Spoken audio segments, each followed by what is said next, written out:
दोस्तों हम यहाँ पे सापेक्ष चाल का अध्ययन करेंगे और सीखेंगे कि सापेक्ष चाल में जब गाड़ियाँ एक ही दिशा में गतिमान होती हैं और जब विपरीत दिशाओं से आ रही होती हैं एक दूसरे की ओर, तब उनके सापेक्ष चाल में क्या प्रभाव होता है गति का, ये हम ध्यान देते हैं। यहाँ पे सापेक्ष चाल दो तरह से हम निकालेंगे। एक तो जब गाड़ियाँ समान दिशा में हो तब गाड़ियाँ, कहने का मतलब एक दिशा में जा रही है, गाड़ी नंबर ए गाड़ी नंबर बी, और ये एक दिशा में जा रही हैं, तब इनकी चालों में क्या प्रभाव पड़ता है। इनके चाल जो है एक ही दिशा में होंगे तो घट जाएंगे, a माइनस बी किलोमीटर प्रति घंटा, ये गाड़ियों की चाल हैं। अगर गाड़ियाँ हो, बैलगाड़ी हो तब भी, और व्यक्ति या कोई भी वस्तु हो, अगर एक वस्तु के परिप्रेक्ष्य कोई छोटा वस्तु भी उधर से आ रहा है या कि इधर से जा रहा है तो वो सापेक्ष चाल के अंतर्गत ही आएगा। दूसरा क्या है, जब विपरीत दिशा में हो गतिमान, इसमें एक चिन्ह बदल जाएगा। ये गाड़ियाँ अगर ए इधर से जा रहा है और बी उधर से सामने से आ रहा है, और तब क्या करेंगे, ए धन बी किलोमीटर प्रति घंटा, किलोमीटर प्रति घंटा यहाँ पे लिखेंगे, इस स्क्रीन के अंदर आपको दिखाई दे रहा होगा। चलिए एक सवाल है, सवाल ये कह रहा है कि 54 किलोमीटर प्रति घंटा तथा 36 किलोमीटर प्रति घंटा की चाल से चल रही एक रेलगाड़ी है, और जब गति उसकी समान दिशा में होगी तब सापेक्ष चाल क्या होगा, और जब विपरीत दिशा में होगी तब सापेक्ष चाल क्या होगा। तो जब समान दिशा में होगा तो दोनों घट जाएंगे, मतलब अगर 54 किलोमीटर प्रति घंटा माइनस 36 किलोमीटर प्रति घंटा, जो सवाल मैं बताया उस हिसाब से आपको करना है। तो 54 में 36 को घटा देना है, तो जैसे घटाएंगे तो हमको 14 में 6, 8 6 14, 5 में 4 घटाओगे तो एक 18 किलोमीटर प्रति घंटा इस सवाल के अंदर इसका उत्तर आपको प्राप्त हो गया। जब एक ही दिशा में गतिमान है तब, और जब विपरीत दिशा में गतिमान होंगे तब इसके अंदर क्या निकालेंगे, 54 किलोमीटर प्रति घंटा धन 36 किलोमीटर प्रति घंटा, और इस हिसाब से हमारे उत्तर आ जाएंगे 6 4 10 की शून्य हासिल 1 5 3 8 1 9, 90 किलोमीटर प्रति घंटा इस सवाल का ये उत्तर प्राप्त हो गया हमारे पास। अगले सवाल पर भी ध्यान देते हैं। अगला सवाल है हमारे पास, 110 मीटर लंबी रेलगाड़ी 60 किलोमीटर प्रति घंटे की चाल से चल रही है तथा 6 किलोमीटर प्रति घंटे की चाल से रेलगाड़ी की ओर आ रहे व्यक्ति को रेलगाड़ी कितने समय में पार कर लेगी, इस चीज को ध्यान देना है। तो सबसे पहले ध्यान देना है सवाल नंबर 2 में रेलगाड़ी की लंबाई कितनी है। रेल की लंबाई कितनी है, 110 मीटर, वो 110 मीटर रेल की लंबाई है, और इसकी स्पीड कितनी है, स्पीड भी पर भी ध्यान देना है। स्पीड कितनी है, 60 किलोमीटर प्रति घंटा, 60 किलोमीटर प्रति घंटा। और जो व्यक्ति है ना, उस व्यक्ति चूंकि स्थिर है, उसको कोई लंबाई नहीं है रेलगाड़ी के सापेक्ष, तो उसका स्पीड कितना है, स्पीड भी देख लेंगे। उसका स्पीड कितना है, स्पीड है उसका 6 किलोमीटर प्रति घंटा, 6 किलोमीटर प्रति घंटा।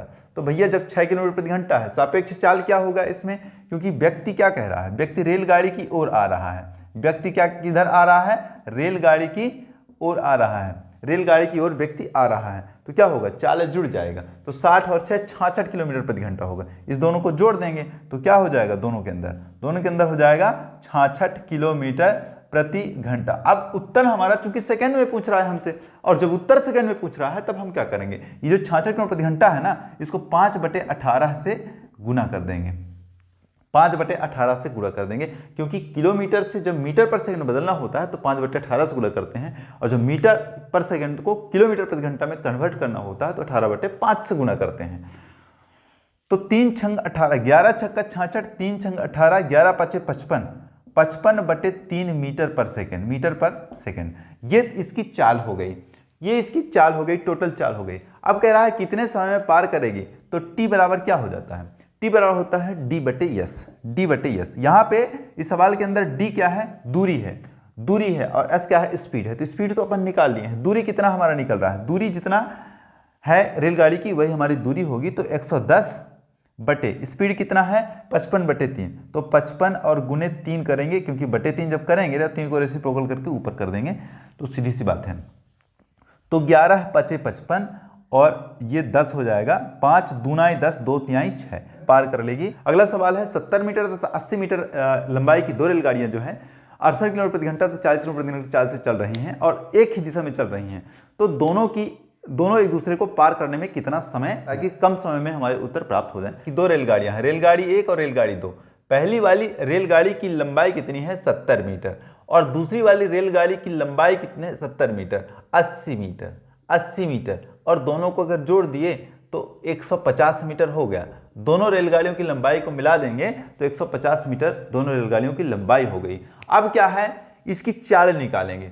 तो पहले वाली रेलगाड़ी की जो चाल है ना, पहले वाली रेलगाड़ी की चाल है 68 किलोमीटर प्रति घंटा, 68 किलोमीटर प्रति घंटा। और दूसरे वाले रेलगाड़ी की जो चाल है ना वो है हमारे पास 40 किलोमीटर प्रति घंटा, 40 किलोमीटर प्रति घंटा।